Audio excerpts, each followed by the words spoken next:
ban, ba ba ban, ba ba ban. Tom, Tom, Tom, Tom, Tom, Tom, Tom, Tom. Ban, ban, ban. Howdy, Ben. My God, I'd forgotten the taste of Tom and Ben, Tom. Just, oh my God.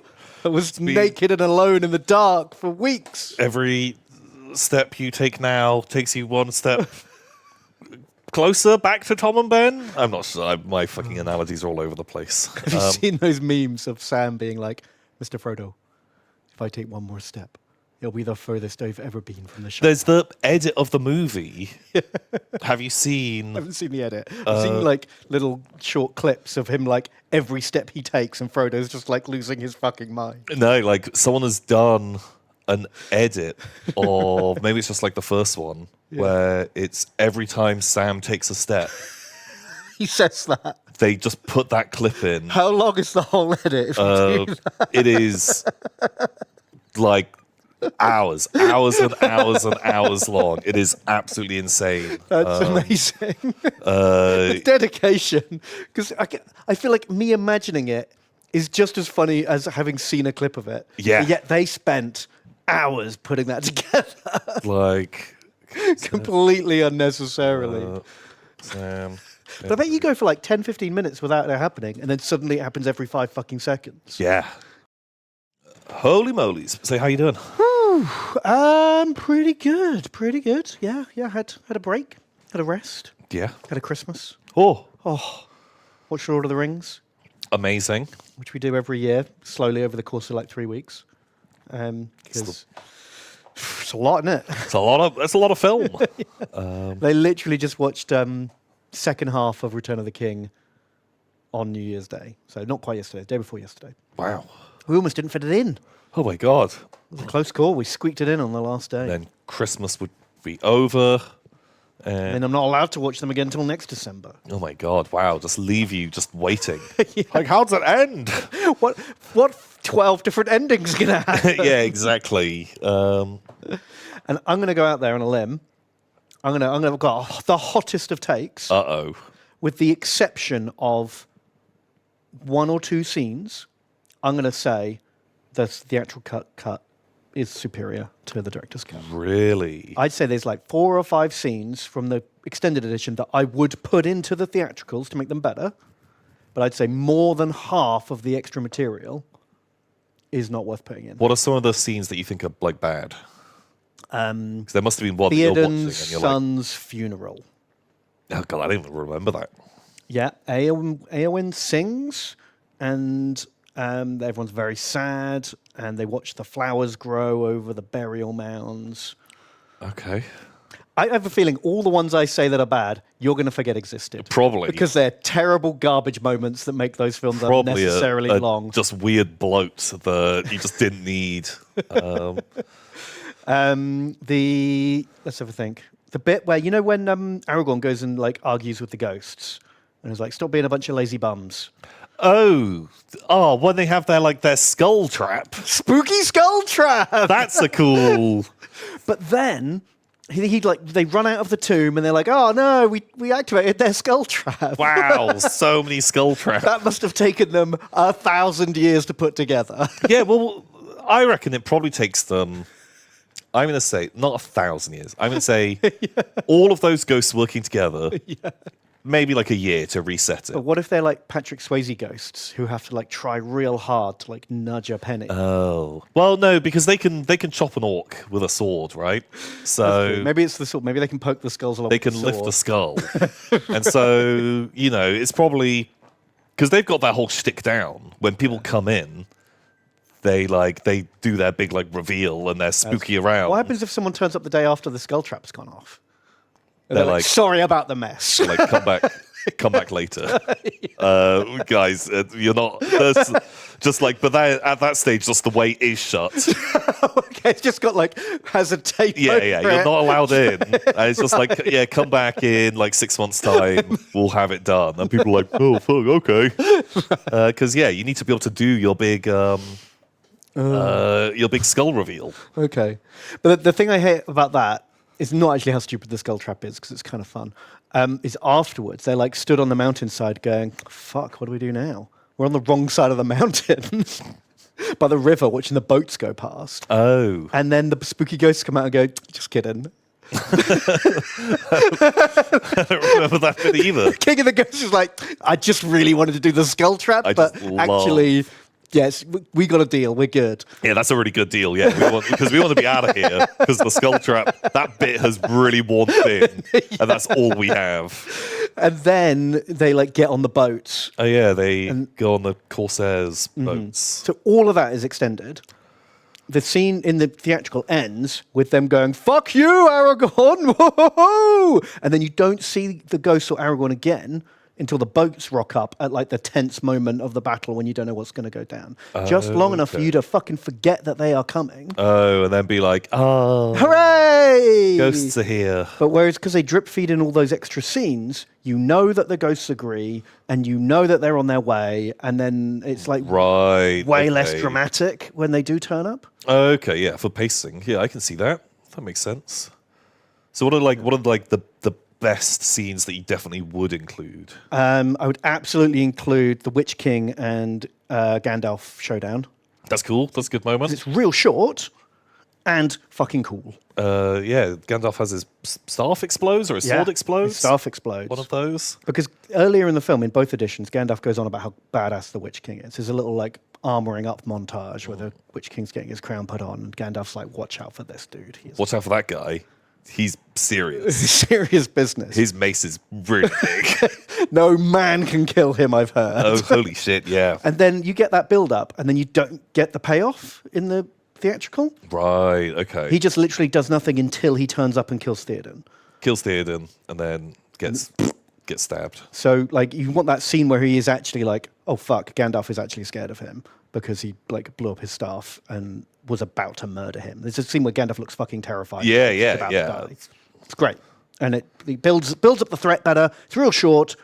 I have no idea why they cut it out at all. I guess maybe it's because, like, he's there and then he's off, and it's just, like, him zooming around a bit. Yeah, I mean, it's a bit goofy where he's like, I'm about to kill Gandalf, but actually I can hear a horn, so I gotta check that shit out. But is that just like a flex where he's just like, I'll be back for you later. You fucking suck. Staffless old man. Yeah, exactly. Like, he knows he can just kill him anytime he wants, and so, you know, he torments him. That's true. And he's way less powerful without the stuff. I mean, that shit makes one willpower every turn for magic castings. Pretty strong. Real strong. Not so good without that. Yeah, not the one. I mean, he's probably burned through most of his 6 will points up until that point. Has he cast any spells? Spooked all the ring wraiths off with his he used the flashlight. And he... what else has he done? No, most of his magic's before Minas Tirith, isn't it, actually? Like, well, I mean, he did a lot of, like, Inspire Courage. Yeah, but is that a casting spell, or is that like a passive, like an aura? I feel like he buffs it. I feel like when he's like, stand here and get killed by that troll, he is like juicing him. Wow. Okay, because he really fucked those guys. Like, because if they were there or not, it made no difference to the rate that those trolls moved through that gate. Nope, they definitely. If anything, it kind of sped them up. Yeah. It gave them, that in the Warhammer 40,000 style, you allowed a unit to be close enough that you can then charge and move yourself further up the board. Give yourself an extra movement. Yeah, not so smart. Oopsie. I feel like we've seen this chat before. No, that was Pyrian and Tom in the poker. Yeah. Which is very slightly different because there's more hair on camera. Boom. Exactly. Counts as a different conversation. And we've literally not chatted since last year. So we're allowed. That's free pass. It's a free pass. You can say anything after a year. Doesn't Exactly. count as repeating. Everything is different. Were there any other like hot scenes? It's hard because I've seen the theatricals. I've seen the extended now more times. It's been a long time since I've seen the theatricals, so it's kind of hard to remember. One scene I would definitely keep is Saruman getting killed at the start of Return of the King. I don't know about that. I think it would be better to have at the end of Two Towers. personally. I But think I think not having Saruman's death in the whole trilogy is weird. I think just purely from a pacing point of view, because it is quite like a slow scene, and to have that at the end of the movie, I think it really like slows the ending. Well, yeah, of, I feel like if you're going to put it in Two Towers, you would have to reshoot the whole scene. Like it would have to have a totally different vibe and energy. It has to be completely way quicker, more like end of movie-ish, you know. Like it should be as they're storming the place, as he's panicking. Yeah. That's when just Green Wormtongue's just like, boom, give him the shank and have it happen like that. As like the raid is going on, not like whatever. Not drawn out conversation. It feels like a week later and they turn up and they're like, "You right, mate?" And he's like, "This sucks. You flooded my pits." I do enjoy his like fucking sick burns though. Yeah, what's this? Because like Saruman is raging out that he's lost, and like he just gives each of them a bit of a roast. So, like, he's like, Theoden, you fucking. Someone calls him like, you know, King Theoden or Lord, Horse Lord Theoden or something like that, and he's just like, "Pah, you like Rohan is just like a thatched barn where you lay with the animals. Wow. You're a lesser son of greater kings." Oh my god, does he call him a horse fucker? Basically. Nice. Yeah. Nice. It's just like, it's so bitter and like spiteful. Yeah, you know, if you've lost all your magic powers and all you've got left is just some sweet birds, yeah, why not? Throw them down. I kind of respect it, where they're like, "Come on, we can have peace, we can be chill, just let us work something out." And he is just like, "Fuck you and your horse." Yeah, shit. I don't know. No, I think like having him die, it does make sense, but you know, you kind of forget about him, like after the action of Helm's Deep. I don't know if it's necessary. How many like, can you imagine other films where the main villain, because he's the main villain for 2 films, Yeah. and he just dies off screen. Like, imagine Darth Vader just fucking dies off screen at the end of like, Empire Strikes Back. Yeah. They just turn up in Return of the Jedi, and he comes to the Emperor's throne room. Darth Vader's not there because he died somewhere else, mate. Like, don't worry about it. Well, I guess kind of. You know, it's not so much dying off screen, but you know, in A New Hope, he does just like spin off into space because the main thing is like, boom, the Death Star. Like, that's the problem. Yeah, I think. And wouldn't it be weird if that's the last you saw of him? It would be funny. Just Empire Strikes Back. Who's Darth Vader? Don't worry about it. He's gone. He's just gone. He's out of here. Yeah. See ya. I bet if he hadn't have been as big a fan favorite. That's true, because he wasn't actually that important. He clearly wasn't meant to be Space Jesus. No, I don't in that first film. I don't know if they would have brought him back if people were like, "Oh, we really love this." Glad that weird samurai breathing man's dead. Yeah. Whereas everyone, we love fucking Grand Moff Tarkin, and chances are he probably would have come back. And now in CGI ghoul form. Yeah, exactly. But instead of just being blown up on the Death Star, he would be the villain who keeps returning, depending on who was more popular. Yeah. And so maybe Vader could have just spun off into space. Never to be seen again. Wow. Bad death. Yeah. Tarkin was actually on the Yavin 4. Was Tarkin on the Yavin 4? I thought Tarkin died on... What are you talking about? Oh, no, don't worry. You don't explain it that way. You just say, somehow he's returned. That's how you do it. Somehow he's back. Somehow Tarkin's back. Force magic. Yeah. Yeah, I think so. I think that works.